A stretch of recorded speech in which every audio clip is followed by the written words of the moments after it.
Good evening, everybody. I've got a special guest with me this evening. It's Mark Wright, and he's one of my long-standing friends. And he's come on the show as a first single-parent father to talk about his experience of being a single dad.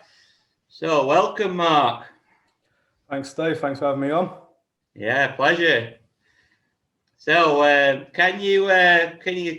Well, first of all, do you want to mention how we met so the viewers know the history? Yeah, briefly. What was it? Maybe 6-7 years ago now we met through our daughters. Yeah. You set up a football team at the time. Remember going along, and none of the, apart from your daughter, I don't think any of the girls had kicked a football before. It was quite a entertaining hour. And kind of went on from there. Eventually, you asked me to help out and join you, and we ended up running a quite successful girls football team for about 3 years between us. Yeah, and times. Your daughter was a winger, weren't she? Yeah. She's still playing now, mate. Is she? I'm still coaching for my sins over at Fennis Goals. For the record, everyone, Mark Wright was a fantastic manager. He added a lot to the team. I was managing the team, and I asked him to manage it, and so I could do the coaching. And together we were unbeaten, weren't we, with the girls? And we lost a lot of players to academies. Yeah, we had a good few years. We got to a cup final, didn't we? And our captain didn't turn up till half time, so that was hard work for you, weren't it? Oh. I made up a few years later. I eventually won that cup, mate. Good lad. I knew you would win. Well, anyway, the real reason you're on tonight is I must be passing a bad vibe, mate, because all my friends seem to be following my suit and ending up becoming a single parent. So nothing to do with you, Steve, I can assure you, mate. Do you want to, you just talk us through it, mate, and yeah? Well, yeah, I mean, I've been a single parent for about 3 years now. Split up my ex-wife January, February, coming up to 3 years. And yeah, difficult, don't get me wrong, lots of ups and downs, lots of mistakes. I think we all make mistakes when we go through these things. Yeah. Whether it would be, leading to an eventual demise of your relationship, or when you're then a single parent on your own. Try not to make mistakes, but I think that's probably the one guarantee. You're gonna get it wrong. Yeah. And one thing I've learned is fine. The biggest thing I've learned is fine to get it wrong. It's fine to make mistakes. As long as you learn from it, as long as you don't keep making the same mistake again and again, and just don't beat yourself up when you do. Probably similar to you there, Steve. Yeah, definitely. Yeah, loads of mistakes made, and then you get better, don't you? But just talk us through what did it feel like for you right at the beginning when it first started? How were you? How did you manage? It's cast my mind back. Quite surreal. I think it is a very blurry. I'm quite, how do you put it? Typical man, shall we say? Yeah. Emotionally retarded. I do keep myself to myself. I mean, you've been talking to me about a year about this, and I've only just joined. So I'm not one for sharing. No. I'm quite surprised you actually got me to say yes to this. But to be honest, the 50 quid did help, so thanks a lot. I presume all your guests get 50 quid. If not, you just got to, negotiate. So I very much kept myself closed off. In fact, I probably only recently speaking to my daughter about this. Apparently I only cried once after I split with my wife. In fact, that's the last time I cried. She asked me actually a couple of days ago. I just realised, damn, I am very emotionally wrapped up in myself. And I think that's what I've done. I did really sort of shut myself down. Didn't really speak to anyone. Kept myself to myself.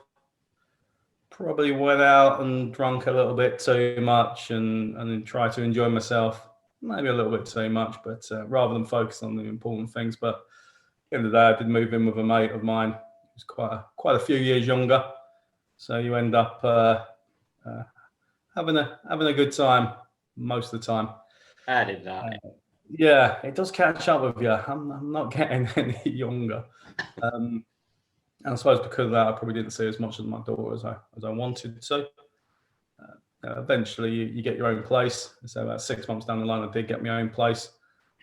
And we talk about lockdown and how tough it's been and how the alterations you make in your life. But I suppose I can definitely say a positive for me that's come out of lockdown is sort of moving on to the amount I now see my daughter. It's pretty much half the week. Yeah. Whereas even pre-lockdown, maybe a couple of days a week, and with work and when I originally split up and I'm staying at my mate's house, I didn't have my daughter come in and stay, so I was just seeing her just for a few hours when I could, because said she weren't staying the night. There was nowhere really for her to stay, and it was a little bit of a party house. It's not an environment I wanted her around. Yeah. So yeah, they were the challenging times. Yeah, again, made mistakes. I probably got into another relationship too quickly, way too fast. Within a couple of months, try not to sort of let that affect my relationship with my daughter, but no doubt it wasn't the best for her. He's just learned from that. I mean, I suppose the good thing again that's come out of that is I'm still really good friends with the woman I went out with for a few months, and we still talk on a regular basis, probably 2 or 3 times a week, maybe more. We are good mates. We've stayed good mates. Always try and look for the positive. You will make mistakes, but you know what? Try and turn that around, and there will be positives on the back of it. There's a bit of a difference for your scenario. I'm just going to drill into it a bit, in the sense of you had more than just the loss of your marriage. You had stepdaughters as well, didn't you? So how did that impact on your mental health and that side of it? Yeah, I think it's probably where I emotionally shut down. Yeah, I really did sort of close myself off to an awful lot. How long were you married for, Mike? How long were you together? I was with Karen for 15 years. Wow, right. Yeah, married for 13 of those. I had, at the time when I moved up, Karen's got an older daughter who's 7. The twins were, they were 1 coming up to 2. So I had 3 stepdaughters, and then a few years later, obviously Isabel come along, and she's come up to 14 in a few weeks. Wow. Yeah, that was a bit of a strange one, and yeah, still lots of regrets there, still is, and still I've not really gone any way to rectify that. So talk to the oldest one when I see her, but I don't really see the twins much anymore. They're away at uni in Manchester. Yeah, and plenty of regrets, mate. I should have been better. Should have done better by them. Tried to do better in the end. Like I moved out. I left the house I brought when I moved up. Karen happy to stay in it until Isabel was 18. Just try and do the best you can. I've got a decent job. I've brought a new house now, and I've on my own, quite happy. Probably for the first time in a long time, Steve. Wow. Again, another thing about lockdown, it teaches you to live with yourself. Definitely. Yeah. I remember I saw you in the gym, and I thought, what the hell's going on? Yeah, that was probably short-lived. Yeah, this lockdown. It's kept me out of the gym, unfortunately. Probably need to get back into it, but that's a conversation for another day. For the record, for the viewers, I have known Mark a long time. He is a fantastic father. He is knocking himself a bit here. We all go through relationship breakdowns, and they're very difficult. But I'm not taking any credit away from you as a dad. You've been 100%, and it's your situation is very different to mine, because when you left, obviously you're back in that scenario of contact arrangements with Isabel, whereas my kids live with me full time, so it's a totally different spin, isn't it? Yeah, I suppose quite lucky. Isabel's mum, she's good. She's a great mum. She's a great person, in all honesty. Yeah, she is. We've got a very flexible arrangement with Isabel. Tends to work. Isabel kind of comes and stays at mine pretty much when she wants. We probably have fallen into a bit of a routine now with lockdown, but prior to lockdown with my job and that, because I can be away sometimes for a couple of days around anywhere in the country. So it was quite flexible for when she came round, but Karen's never tried to block it. She's never. No, she's not. She understands, with my work. So we have a very flexible relationship there. And you know what? We probably, we don't talk all the time, but we may talk once a month, about Isabel usually. Any sort of big decisions. We run it past each other. We talk to each other. I respect her decision and her opinion. I respect her opinion. And hopefully she respects mine. And we do tend to have a similar view. One thing I suppose I have learned since I've been on my own is to be a better dad. I spend a lot more time with her, but actually when I'm with her, I'm with her. Yeah. Sometimes before I take myself off to my office and I sit there on my own or work away or whatever it may do. But now it's when I'm seeing her, I'm spending time with her. I'm talking to her. We're watching stuff together. We're going out places. And I do think that becoming a single parent, you have the opportunity to be a better parent. There's no one else to rely on. You can become lazy when there's two of you. One of you can become a bit lazy and put it on the other person. I know I did. But when there's only you, there's no excuses anymore. You have to step up. And I think I have. I believe I have. It took me a while, but I believe I have. So when did you move in your new house? 2.5 years ago now.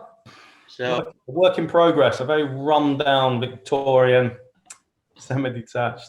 Well, for the record, you've been in my house, and I'm not going to show the viewers my house, but it's work in progress from 20 years ago. So, but no, I was just going to ask you what sort of things as a single dad have you done with your house to make it like personalised to Isabel? Well, I've just finished decorating her room. In all honesty, it was going to be one of the last jobs, and fair play. That was her decision. Her bedroom. She took I gave her the master bedroom, so it's a pretty large room. I wanted the view. To be honest, I wanted the bedroom at the back because it looks over the lake and it's a lovely view. Slightly larger master bedroom at the front, but it was actually the nicest room in the house. In all honesty, it was very run down. It's one of those houses. You take a layer of wallpaper off and you've got another 4 layers behind it. You take that last layer off and half the wall comes off with it.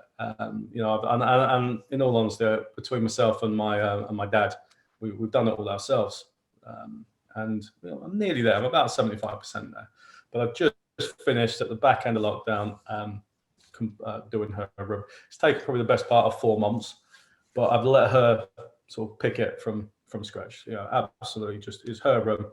So as a typical girl, she's got a nice grey carpet, white wardrobes, white bedding with blush pink. We've done it together. That's the other thing is we've done a lot of the work together. As she's got a little bit older, the interest may have dropped. But I've taught her to plaster. Taught myself to plaster first. Taught her to plaster. How did you teach me any of this stuff when I was struggling? I'm a bad friend. I know that. Hey, for the record, for the viewers, Mark, am I allowed to tell them what you do for a living or not? Yeah, absolutely. Yeah, no problem. Well, you tell them because I might get it wrong. No, I'm in learning and development. I'm learning and development manager for the UK for William Hill, the betting shop. I run all the training for managers and new starters. So how you helped me, Mark, and you'll remember this very well, and I've been decided to be very open on this channel about myself, to encourage other people as well to be open. But when I went through my divorce, my separation, and you were with me through the whole thing, obviously I had to quit running the football team with you because I couldn't have Harry with me because he was 3 years old. I developed an addiction to gambling, and you were a William Hill expert, and you gave me some pointers, didn't you?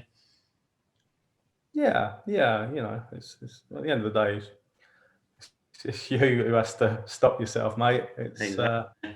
all I can do is give you, And that's why I'm wearing these headphones, mate, because I can't afford any other ones.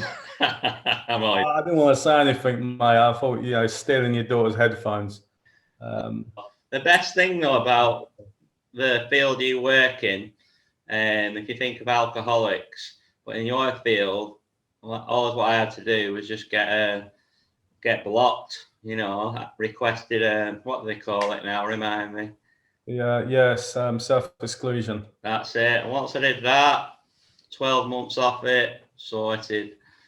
And you can never go back. Well, you can, it's your choice, but never go back. Well, I haven't, mate. I've done really well. I've managed to afford to buy this merchandise now, so things are looking up, lad. But update the poster on your wall, Steve. I mean, Friends, it's not been out for a while now. I know, but when you're on your own, mate, you get a bit lonely, don't you? So you start talking to the wall a bit. Oh.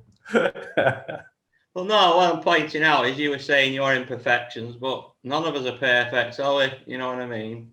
No, it'd be bloody boring world if you were. So I just think you gotta just go with you got, try your best. It won't always work.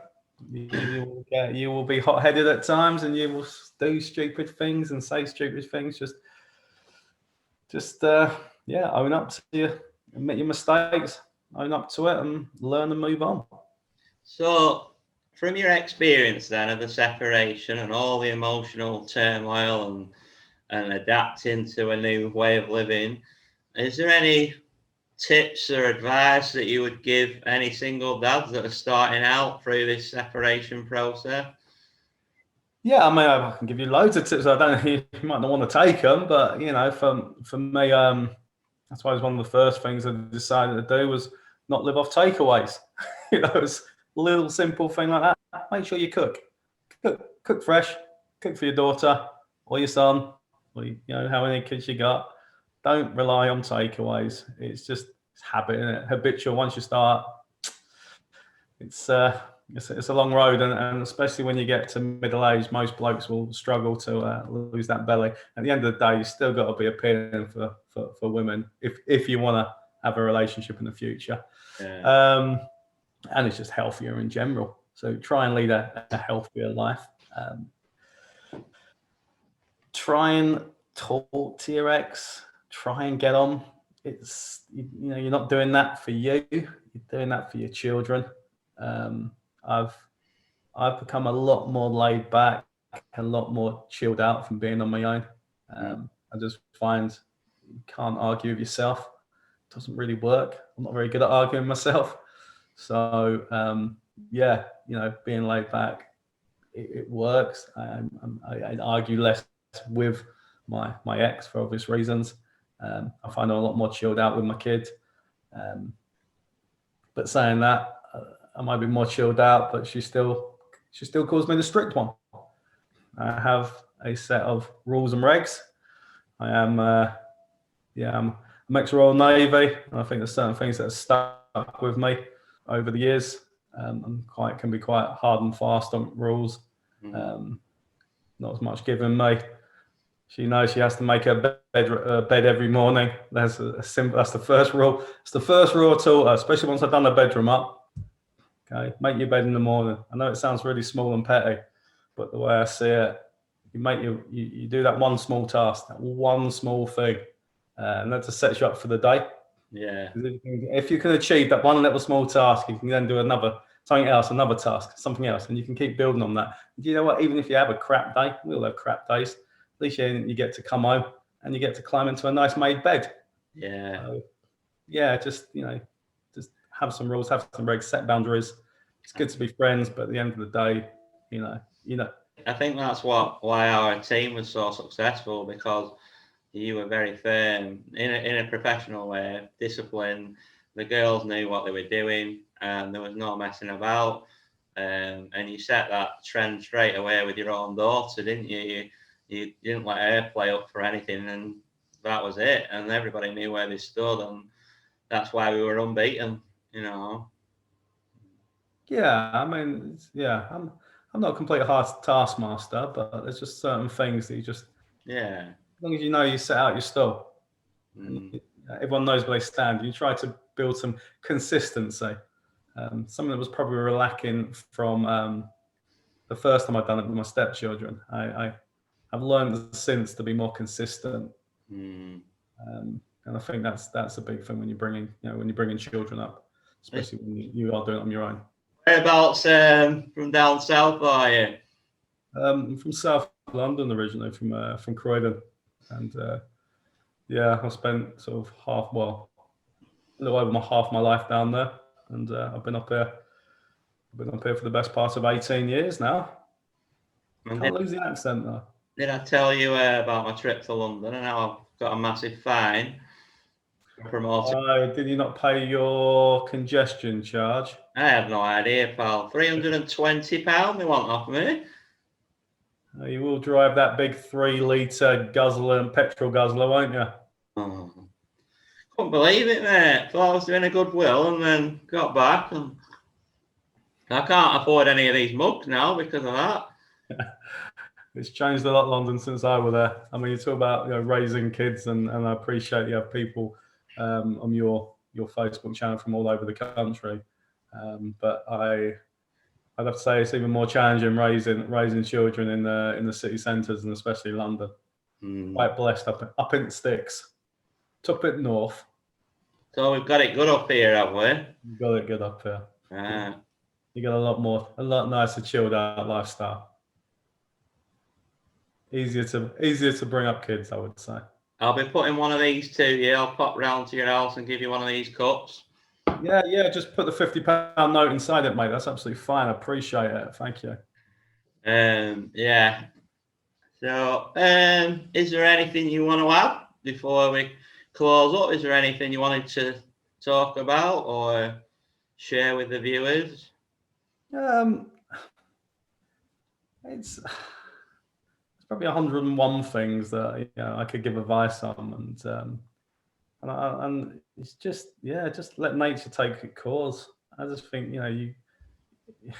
when you do split up, it's going to take time. You can't expect everything to be fixed at once. I mean, to be honest, it's nearly 3 years. We've only just started talking about divorce now, so there's certain things I think we probably both need to get in a good place where we're happy to get a divorce, and we know it's going to happen and it should happen, and we can talk about it rationally without battling it out in courts and solicitors, and all that's going to affect your child. You can't say that it's not going to bring it home. If you are going through a messy divorce, it reflects on the kids. They see it, and they will end up resenting one, maybe even both parents. It's very hard not to. I've been on the dating scene a few times over the last few years, and I've seen it with some of the women that I've been out with, and how they had very messy endings to their relationship, and then they tell me stories of what happened, and it's affected the kids. There's no question about it. So stuff like that, I think you just, before you even go down that road of divorce, and I appreciate everyone's different, but again, for me, it works out. Just let it lie. Just get over everything. Just get yourself in a good place. Make sure you're both in a good place where you're financially stable, you're mentally stable, and it's what you both want, and you both accept that it's the right thing to do for everyone. So you mentioned the dating apps. Do you think you can go on them too soon after your separation? Oh God, yeah. I mean, it can be. It's like with you talked about gambling was your outlet. Yeah. Mine was alcohol, but it wasn't just alcohol. It was it was dating app.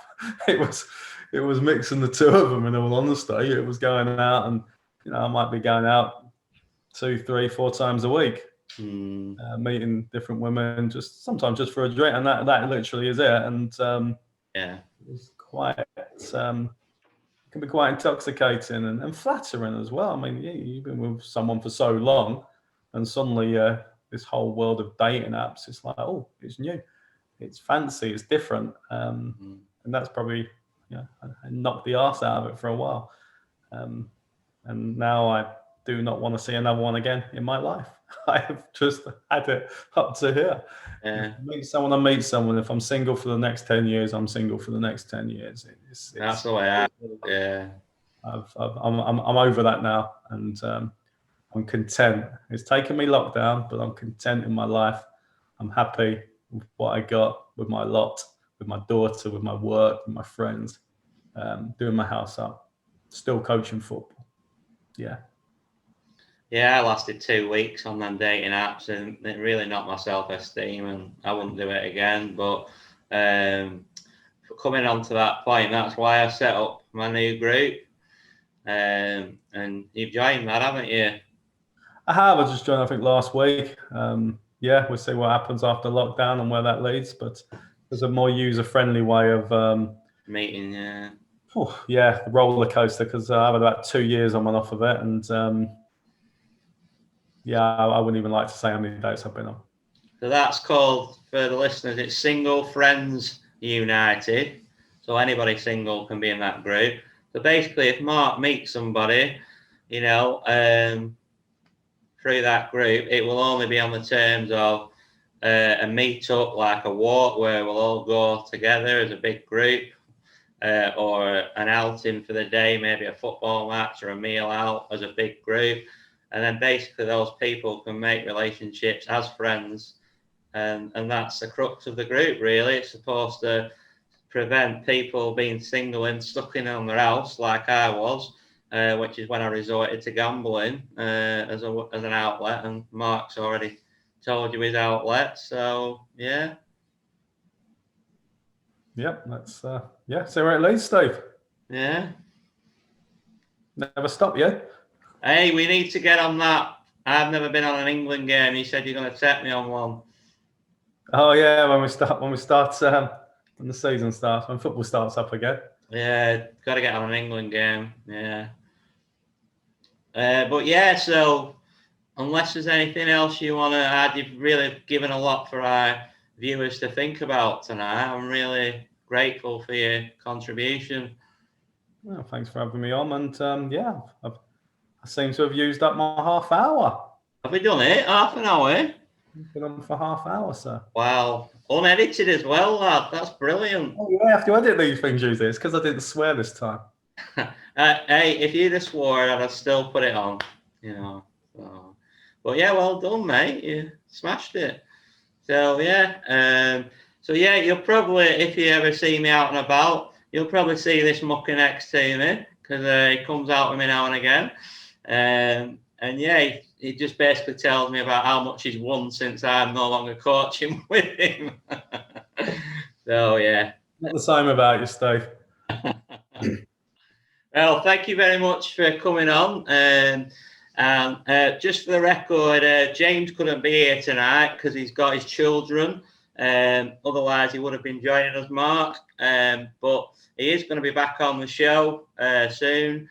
We're only going to be running the show on Sunday nights now because it has took its toll doing 2 nights a week, trying to fit in the recording.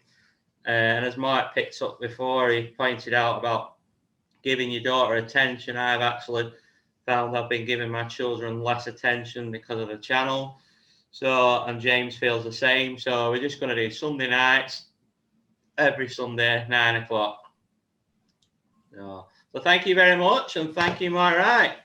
No worries. Take care, Steve. See you soon.